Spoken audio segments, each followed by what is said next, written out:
Hello and welcome to Dutiful. Here we're going to look at how you demonstrate awareness of your own values, your beliefs, and your behaviours, and how what you do affects mentorees and your mentoring relationship. So let's just start off by having a look at what we've got here. Bear with me while the screen loads. And I think it's important for us to understand where our values and our beliefs come from. Because ultimately, as a mentor, we want to come across as inspiring. I'm going to pop some light on here. We want to come across as inspiring. We want to come across as inspirational, right? And the way we do that is by understanding who we are as individuals and what are we projecting out. So if we're inspiring, we're going to project that out. If we are negative, people are going to feel that. And it's a behavior that you're going to kind of teach. And there's lots of theories, especially if you do my community health and wellbeing practitioner training. You will see in there that we do a lot of work around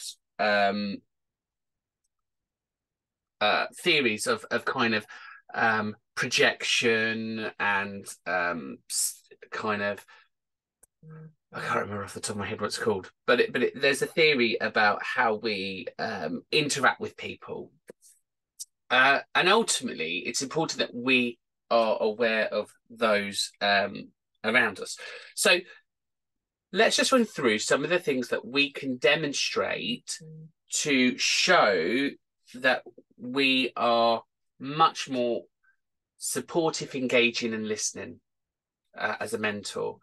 And what we need to think about is, you know, if I were you, if I were in your shoes and you needed a mentor, how would I feel if I had you?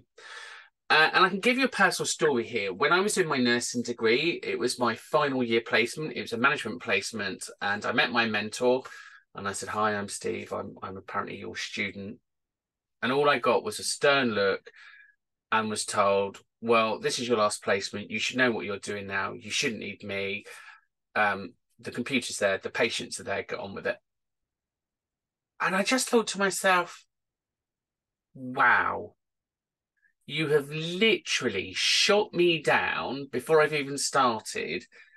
You've deliberately made me feel small, so I'm not important or what I'm doing is important. And whenever it came to our one-to-ones, he basically said to me, "Have you completed your self-reflection?" And I said, "Yeah, here it is." And he would just go, "Well, what do you want from me then?" And I'd be like, "Well, is it down to you to validate some of this or give me some feedback and trying to be a bit more motivating?" And I just thought, what a dreadful representation of the nursing profession when you've got somebody like that as a mentor. Now, I'm a mature student. It's water off a duck's back to me. I was just like, you know what? I don't mind a relationship like this because I'll just get on with it. I'm quite independent. I'm very self-motivated. I'll make the best of the situation. I filled in all of the pad. I filled in all the things that need to say. All I got was a signature. That's all I needed. Fine. But ultimately, there was no inspiring. There was no leading. But I had a mentor previous that I did look up to, a lady called Mary Babbage, and she was a matron of a nursing home, and she will always be my inspiration for nursing, the person that I wanted to be, the person that I want to be as a mentor, because she always had time for me. Even though that she was incredibly busy, and you know what I now know about running nursing homes, she would make me feel as if I was important and I was heard and listened to and felt valued. So that's really important because actually that little bit of kindness goes a long way. So let's look at some of these things. So as a mentor, you really should have a reflective practice cycle. So whether you're using Gibbs, whether you're using Ralph, whatever your reflective cycle is, just consider who you are, your values, your beliefs, and how they are being interpreted by others. remember, your values are your kind of principles in life, and our values are personal to us. We shouldn't then allow our values to be forced upon other people. And that can be difficult in a mentoring relationship because, again, my values are this is a profession, you should be responsible, you should be doing this, you should be doing that. But that's my value. That's not necessarily theirs. So I need to sometimes remind myself of that. Again, same as my belief system. So my belief system comes from what I've inherited, the nature nurture, the experiential learning around me. So it's important that I don't allow my belief system to interfere with other people as well. And again, I think I have quite an okay belief system. I think I'm very open-minded. I'm non-judge, or I try to be non-judgmental. I try to be balanced in my viewpoints. But that's mine. So I find it very difficult when people are very close and very opinionated, because that goes really against my value and belief system. And again, biasness. So just being mindful that I try to treat everybody fairly. So we've got our biases and our conscious biasness is there. But equally, we need to consider how we affect people. We need to think about our cultural competencies. So being aware of our equality and diversity, how we represent inclusion into the classroom, and how we're going to manage that differentiation, which we talked about in session planning and writing plans. The open-mindedness, obviously, as a mentor, we want to create innovation and creativity. So to create an environment of creativity and innovation, you need to be open-minded to allow people to do that. And the worst thing as a mentor, you can say to somebody, oh no, that'll never work. Why won't it work? Just why won't it work is my it may not have worked in the past, but they may see something different that you didn't. So talk to them, challenge them on it, but don't be horrible about it. If they're saying something, be open-minded, be willing to take a chance and try things and allow people to learn through failing, because failure is the best learning tool, I think. Be a non-judgmental attitude. Obviously, adopt a non-judgmental attitude is highly important. And again, it's really important that you're able to manage some of that and create that space to share thoughts and concerns. If you come across judgmental, you are simply not going to create that environment that fosters creativity and innovation. Your ethical considerations, so to do no harm, truth telling, autonomy, all important that as mentors we teach ethics and we understand ethical principles, because we want people to be fair. I don't know whether you've all seen the Hunger Games. If you haven't, it's a very strange concept, but the one rule of no, not the Hunger Games, Squid Games. The one rule of Squid Games is that every single person that plays them are all treated the same. So regardless of where you're from, you all have the same opportunity, you all have the same chances, and you all pretty much have the same fate, bar one. But I think creating ethics is really important, because actually the Squid Games has a huge amount of ethics applied to it. Huge amount of ethics. When you actually unpick it, it is a series based upon moral dilemmas and ethical behaviour, and people are tested in that.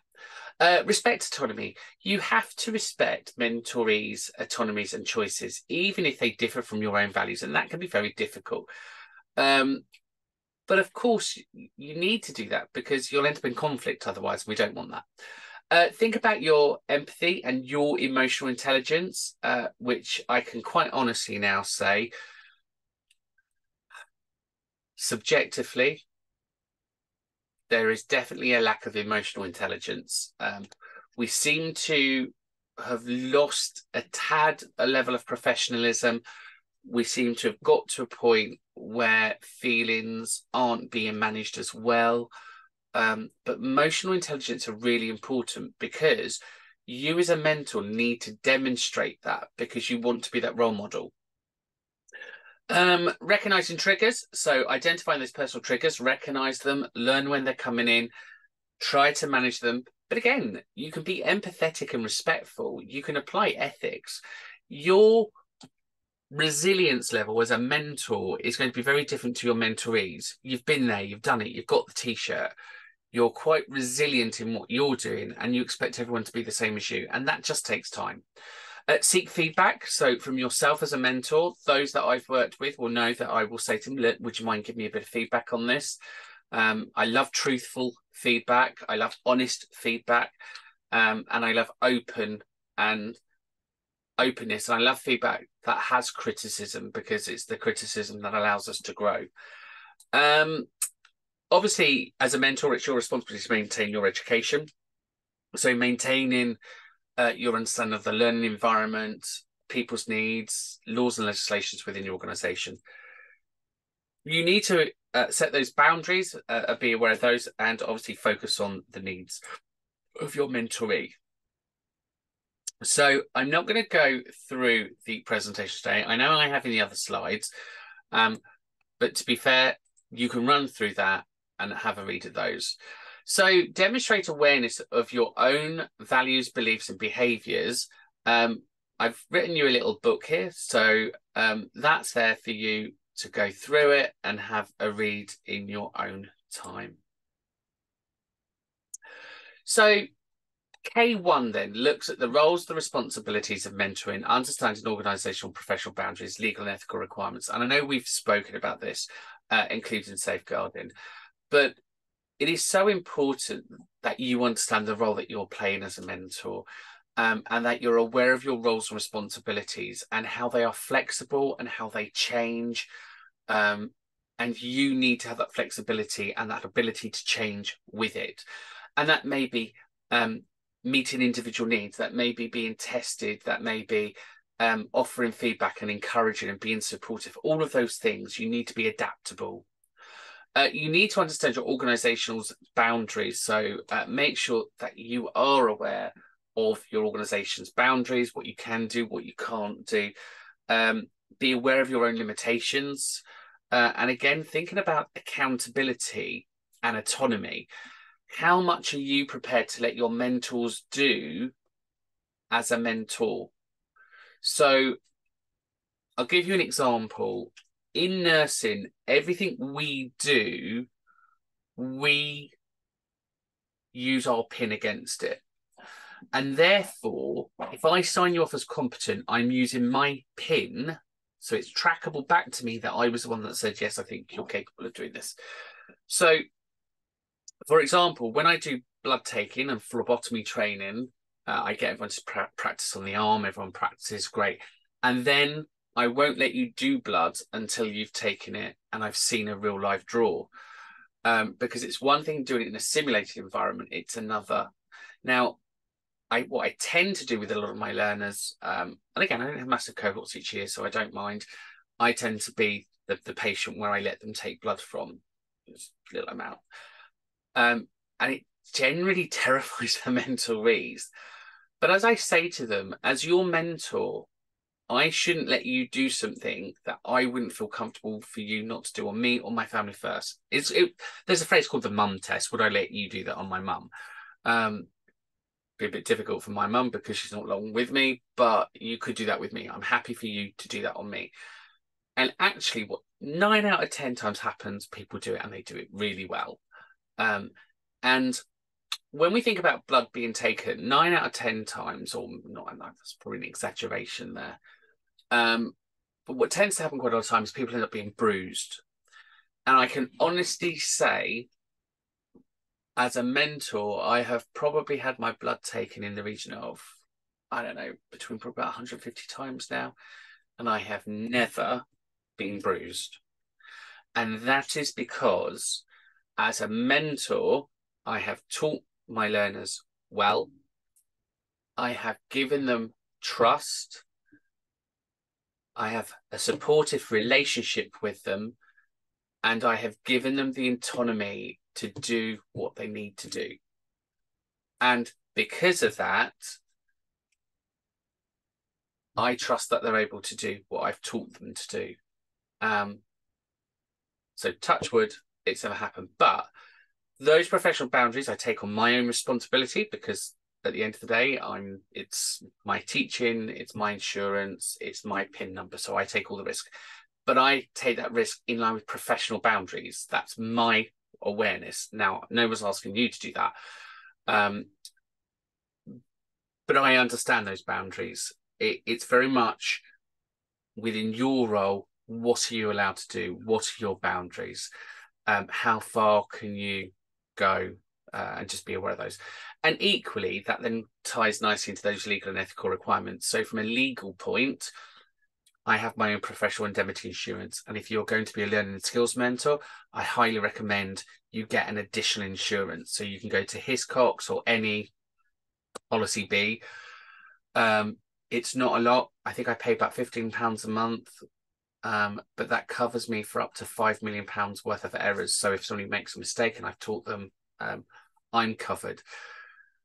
But equally, I then have my nursing insurance. So I have to have two lots of insurance. So I have my insurance for my nursing as well. So legally, I'm covered there. I'm also regulated. I'm regulated by awarding bodies. I'm regulated by Skills for Care. I'm regulated by Ofsted. I'm regulated by the ESFA. So I have to understand all of that legal part as well. And then finally, I have to understand the industry that I'm in. So I then have to understand all of the CQC registrations and legislations and Ofsted. So it's so important that you understand all of that legislation around what you're doing. Equally, the ethical requirements, you should understand those laws. You should understand how to manage conflict. You should understand how to deal with discrimination and harassment. You shouldn't obviously tolerate that within your class or sessions, and you're meant to be seen as a role model for that. And you need to think about those ethical things around being honest. So remember, one of the ethics is being honest and truth-telling. And finally, you should be aware of your organisation's safeguarding policies and procedures. So understanding how to keep your mentorees safe, but within your industry as well. And I would say a good mentor should be able to pick up obvious signs that something's not right with their mentoree. So when you're working with your mentoree and building relationship comes from good communication skills. And good communication skills comes from good questioning techniques and good listening techniques. Now, we can use this in the last example of safeguarding, for example. When we think about safeguarding, and I've got somebody here in front of me, and I just think, you've lost that spark in your eye. Something's not quite right. I may say to somebody, how are you doing today? Are you all right? That's a close question. They may go, oh, yeah, no. And if I'm not convinced, I may go, look, you don't seem your normal self. Tell me, what's going on? So I've opened that up to an open-ended question. You're going to have to now discuss something with me. I could use some reflective questioning in there. So you've just told me this. Look, what does that mean? I need you to, because they may be telling you things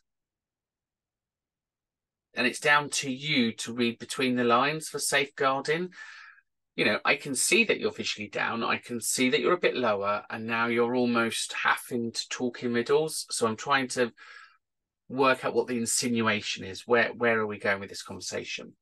What I then might have to do is clarify some things. Okay, so am I right in saying to me something happened? Am I right in telling me that, somebody hurt you, for example? So that's me kind of trying to clarify that. Probing questions. We wouldn't necessarily do probing questions in a safeguarding situation because we shouldn't be digging and asking questions. At the moment, all we've done is had a conversation, try to pull out some information to understand what's going on. But a probing question might be, okay, so you've told me that somebody's hurt you. Can you be a bit more specific about that? So you're now drilling down. It may be then that you want to move that conversation onto a solution-focused outcome. Okay, so what is it that we're going to do about this? Where are we going to go now? So looking for a solution-focused part there. So you can use those questioning skills to try and work out what a mentoree is thinking and feeling. But equally, you need to use your listening techniques to make sure that you fully understand. So the active listening is the whole sitting forward, leaning, nodding, agreeing. Then we've got that empathetic listening. And really, if we're being empathetic, we should have a bit of a straight face. We should definitely be giving good eye contact. And we could be doing that. Yeah, okay. You know, a bit more solemn, a bit more caring, a bit more open, a bit more relaxed, a bit more sincere in our kind of listening skills. Those non-verbal cues, such as nodding and eye contact, we want to avoid any assumptions. So we're going to keep listening, and then if we hear something and we're not sure, we can go to clarifying. I use paraphrasing all the time, especially if it's something serious like safeguarding. So what you just told me is, am I right in what I've just heard? Can I just confirm my understanding of what you've told me? And that's because we've got Shannon and Weaver's theory of communication here. We've got the sender and the receiver. The sender is sending me information. I'm the receiver. I need to make sure that I have received that information in the way that it was meant to be delivered. So I've heard it correctly. Pause and silence is so powerful when used correctly. So you may try this. Look, Steve, I can see that you're really upset and something's bothering you. I'm just wondering, what's going on?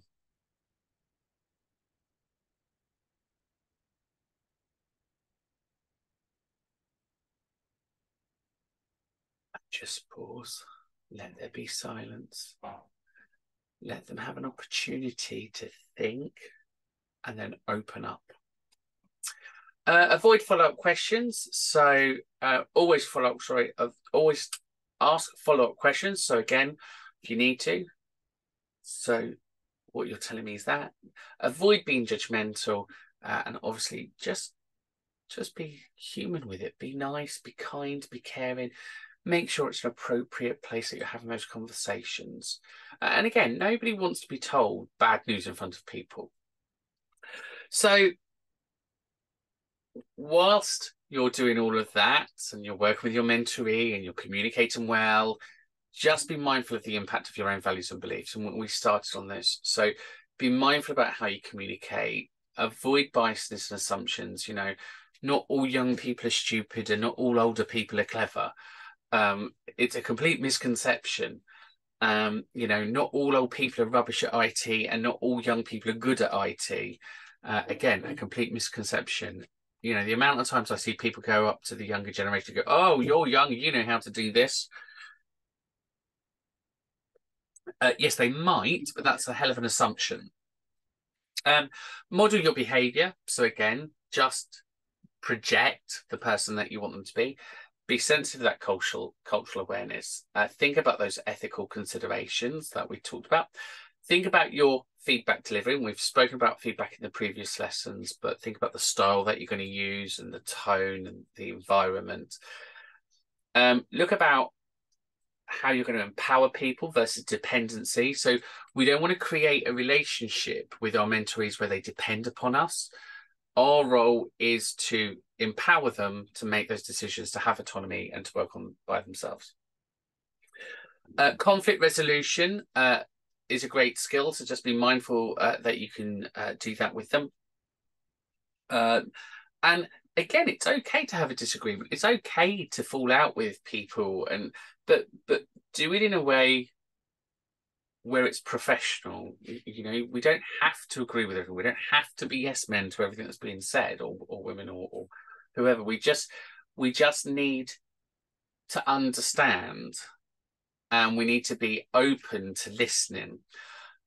We should be flexible and adaptable. And again, that personal development that we've already spoken about. So we do this by maintaining a mentoring relationship through being non-judgmental and having an objective approach.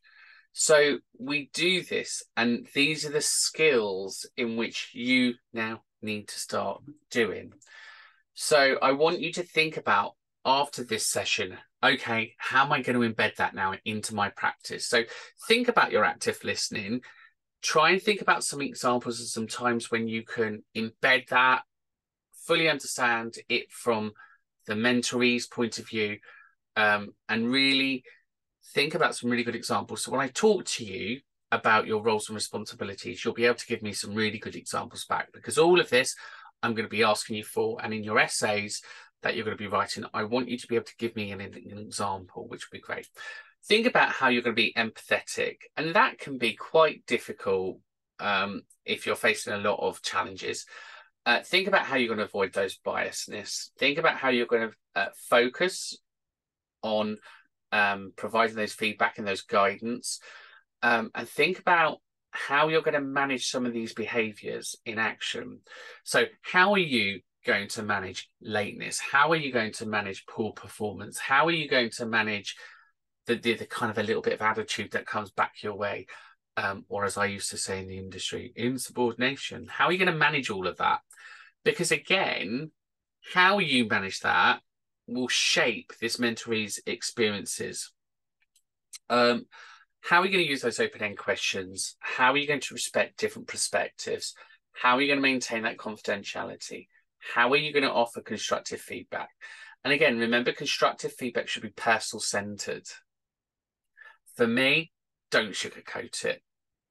I don't want you to eat my words. I don't want to eat it. I just want to know, what did I do all right at? What do I need to improve on? That's all I need. But I know a lot of people find direct feedback quite difficult. So it may be the case that you need to start off with something positive, then you go your own improvement, then you end up on something positive. And all of these theories of feedback, they all have their strengths and limitations. You know, there isn't one methodology that works well. Knowing your mentoree and knowing their style, you can then match it up. And then you can have that relationship. Constructive feedback, you know, some of the best feedback you can give somebody is, you know what, before I give you some feedback, my friend, let you tell me how you think that went. What do you think your strengths were there? What do you think your areas of development are there? And then I can give you some of mine. Clarify the expectations, encourage that self-reflection. So again, that's what we just did. What do you think went well? What didn't go so well? What would you do differently next time? Be non-critical and supportive. So that can be difficult at times, being non-critical, but you can be honest. Just find a way of managing those challenges and setbacks. And again, we've talked about being a role model, and look at how you can improve that relationship throughout. You need to demonstrate and encourage mutual respect. There's obviously this whole debate, should respect be given or earned? Ultimately, if we both go in with a mindset that we should mutually respect each other, one shouldn't be more important than the other. We should be mutually on the same page. So you shouldn't be arrogant enough to go, you have to give me respect. And I shouldn't be arrogant enough to go, but you should respect me. We should both be going in on the lines of, I should be respecting you because you're my mentor, and I should be respecting you because you're my mentoree. And it's as simple as that. And that ends that age-old debate about what comes first, the chicken or the egg. We need to understand the equality and diversity between learners, colleagues, and appropriate agencies here. So lead by example for mutual respect. So mutual respect is, you know, making sure if you're going to say something, you do it in private. If you're going to be, you know, if you're going to say something, make sure it's encouraging or motivating or done with dignity, that you have gone out your way, because at the end of the day, you're the role model. It's not the other way around. Create that inclusive environment where you are being welcoming. You know, you're not doing what happened to me on my very first day. Oh, but you should know what you're doing. Get out of my way. That's not an inclusive environment. Actually, it couldn't have been any further from it. Promoting equality and diversity. So pick up on the little nuances. If you can see somebody struggling with something, start to think about, is there an underlying cause? You know, why aren't you picking this up so well? Are there barriers here that you're facing? What can I do to help you face those barriers? Think about how you're going to manage some of those stereotypes, adapt your mentoring to the individual needs. We've already spoken about that personal-centered delivery. Respect privacy and confidentiality. You know, don't be overheard talking about people. Don't be overheard talking to your mentor about other people's. There's a true phrase here, which I think is really poignant. If you are talking about other people to me, you are probably talking about me to other people, because that's the kind of person you are. Don't be that person. Don't talk about somebody else to your mentor, and don't let your mentoree talk about other people in that way. You know, set those ground rules, set those behaviours, because ultimately we don't want to be a gossiper. We don't want gossip going on. We want that knocked on the head. We want to be professional. We want to be focused, and we want to be, you know, positive in outcome. Equally, that will promote collaboration and teamwork, because nobody wants to work with somebody who's a gossip. Address discrimination and harassment. So if you hear it, be a role model, be seen to be addressing it, you know, become a champion. If your mentoree says things to you that's not appropriate, or they try to do a funny joke and it's just not funny, don't be afraid to say to them, look, can we just talk about that? I don't want to shoot you down, but we need to be a bit more culturally sensitive. Because again, it's a behaviour that needs to be worked on. Look at how you can get those diverse voices through the teaching and learning, and then provide an opportunity and have a culture of learning and growth. So your behaviours are things that we should be seeing throughout some of these standards. Now, as far as I'm concerned, call me a bit of a tyrant, and again, this is just my values and belief system. I generally think you should be doing these all the time. So I don't think behaviours should be exclusive to one duty or another, because I personally believe you should be demonstrating and promoting best practice all the time with your mentorees. I truly believe you should always be leading by example, always be looking at how you can encourage them and motivate them and support them and encourage lifelong learning. All right, grey and green initiatives, we're probably a little out there. But again, most businesses are going to have a green initiative till 2025 or 2050 rather, when we're looking at ways of reducing carbon emission and footprints. We need to be thinking about work-life balance and what does a toxic relationship look like at work. Well, we don't want to be encouraging toxic relationships and toxic working. If you're not sure what I'm talking about, have a look at my YouTube channel, have a look under hot topics. I cover toxic working. We should be talking about promoting diversity. We should be sharing that, and we should be looking at ways of just being that role model. We should be resilient and adaptable when dealing with challenges. So if you have a problem with maybe resilience, maybe you don't feel you're as resilient as you should be, or maybe you don't feel your mentoree is as resilient as they should be, maybe there's something that's going on that's lowering their coping skills or their emotional intelligence. And if there are, if you go to my YouTube channel, I do lots of different things in there. I've got a whole section on coping skills, resilient skills, problem solving skills. So it may be the case that you just need to do some of these things with them to help balance this out, to help them gain more control. And again, they may need to see you coping and you managing for you to be that role model, to say, well, you know what, this is what life is. It is tough. You know, you are going to have to balance a full-time job. You are going to have to train. You are going to have to then have a social life. That's just the way of the world, you know. So what we need to do is build you up. We can't necessarily just expect people to go in at the top. And again, there's lots of other ways to be resilient. So that's that, growing that mindset, reflective practice, seeking support, peer supervision, staying informed, building that supporting network, having mindfulness, set realistic expectations. So lots of things there. about maintaining your ability there. Again, work to another behaviour, work to ethical and legal standards and professional boundaries. So just be mindful about your ethical practices. If you're working, for example, in health and social care, your ethics will come from skills for care. You have a code of practice. In teaching, your ethics come from the Society of Education and Training. If you're a nurse, your ethics come from the NMC code of practice. So be mindful of your codes of practice for working. And again, maintain confidentiality, put my teeth in, avoid conflict, obtain consent, don't have a power imbalance. It's not a them and us. And just, seek supervision and guidance if you need to. So for Duty 4, here's a reading list. So these are some great articles. The Mentor's Guide, the one at the top, is a really great book to have a look at. And the bottom one, Mentoring and Practitioner's Guide. So they're really good books to have a look at. I've given you some websites there. So there is the National Mentoring Resource Centre, which has evidence-based practices for mentoring. So that's really useful. The Prince's Trust Mentoring. So the Prince's Trust is a charity. Lots of things about supporting young people, so that's great. And again, throughout this conversation, throughout the session, I've given you some theories and frameworks that we were talking about. So we talked about emotional intelligence.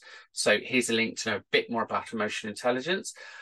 We talked about reflective practice. So there's some information about reflective practice. We talked about behavioural stuff. So here's some cognitive behavioural coaching skills. The transformational mentoring is a great theory, so have a little look at those as well. And we spoke quite a lot about cultural. So again, they're your theories and frameworks for Duty 4. So let's have a look at the assignment. So what you now need to do is you now need to demonstrate an awareness of your own values, beliefs, and behaviours. You need to discuss the importance of self-awareness, describe the strategies, analyse the potential effects, explore how mentors can align, and provide real-life examples and discuss the ethical considerations. So pop that in there, and we're now ready for Duty 5. So take care, and I will see you all in the next duty. Bye for now.